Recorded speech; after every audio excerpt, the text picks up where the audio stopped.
The silence beneath Groom Lake. The desert didn't blink. It stretched hot and hushed under the deadpan sky of Nevada, like some ancient beast asleep in its skin. Above it, satellites orbited silently. Below it, buried so deep even God forgot the map, was Area 51. Officially, it didn't exist. Unofficially, it was the place where reality came to renegotiate its rules.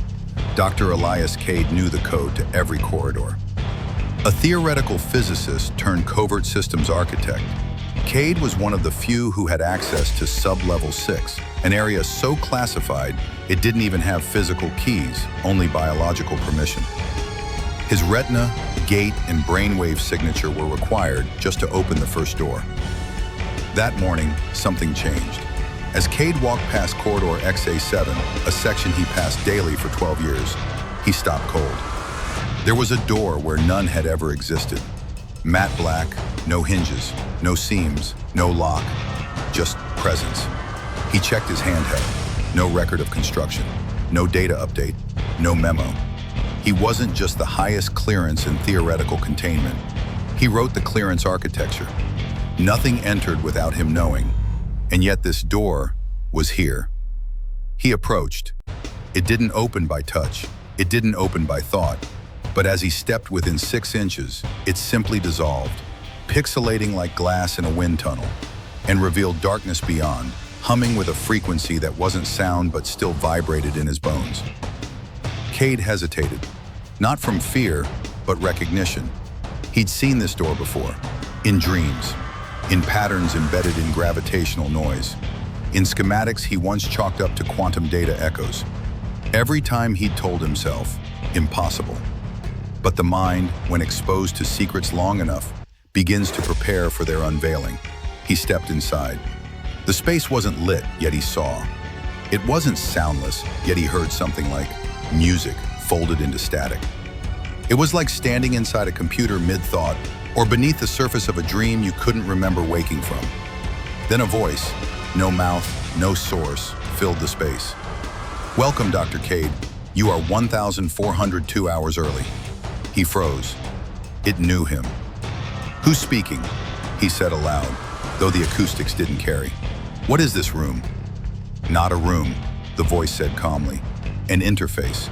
You call this facility Area 51. We call it Node 7. Cade's mind flipped through every training drill, protocol, and hypothetical from his DARPA days. None of them applied. We, as in? Multilinear biological intelligences. You are part of a legacy experiment. We seeded this node in 1947, following the breach in Roswell. You reverse-engineered fragments. That was intended. Breadcrumbs. But now, the gate anticipates. He staggered slightly. "Wait, you're saying Area 51 isn't..." Lights suddenly flickered across the chamber, symbols dancing midair, equations resolving into fluid geometry.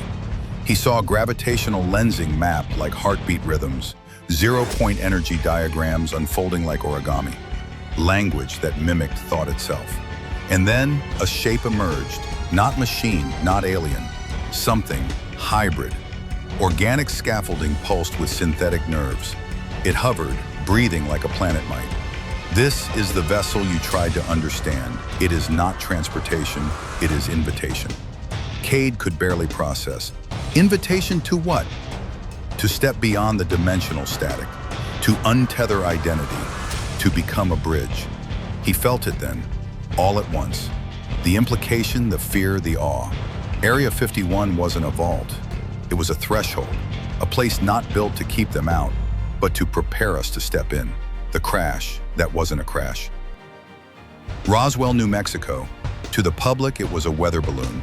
To the press, it was a hoax. But to the men who arrived first, before the cleanup crew, before the narrative was built, it was unmistakable. Something not made by human hands had fallen from the sky. Colonel Marcus Wire was the first on site. He found the debris field spread over nearly a mile. Metallic shards thinner than foil but impossible to tear. Symbols etched into them that shimmered when looked at sideways. And at the center, a pod-like structure split in two, leaking a soft blue mist. Inside was a body, Humanoid, small, head large, eyes oversized. But what chilled Wire wasn't the body.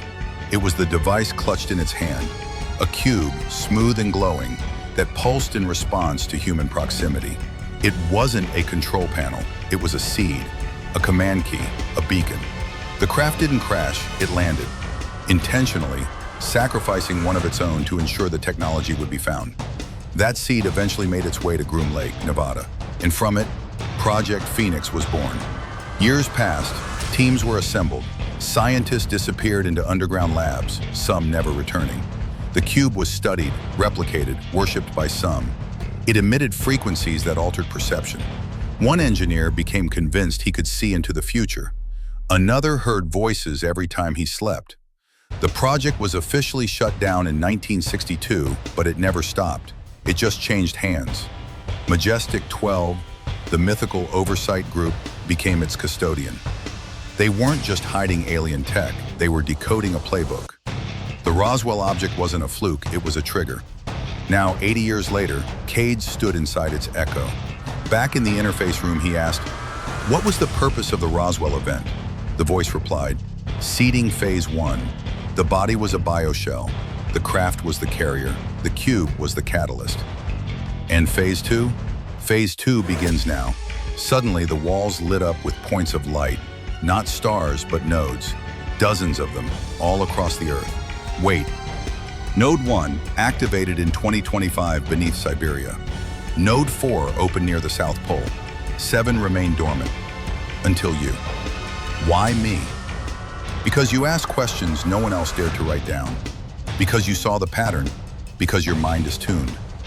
The cube reappeared. It floated inches from his chest, vibrating softly. "Take it," the voice said. "The next gate opens from within." Cade reached forward. The moment his fingers touched the surface, the interface pulsed, and reality blinked.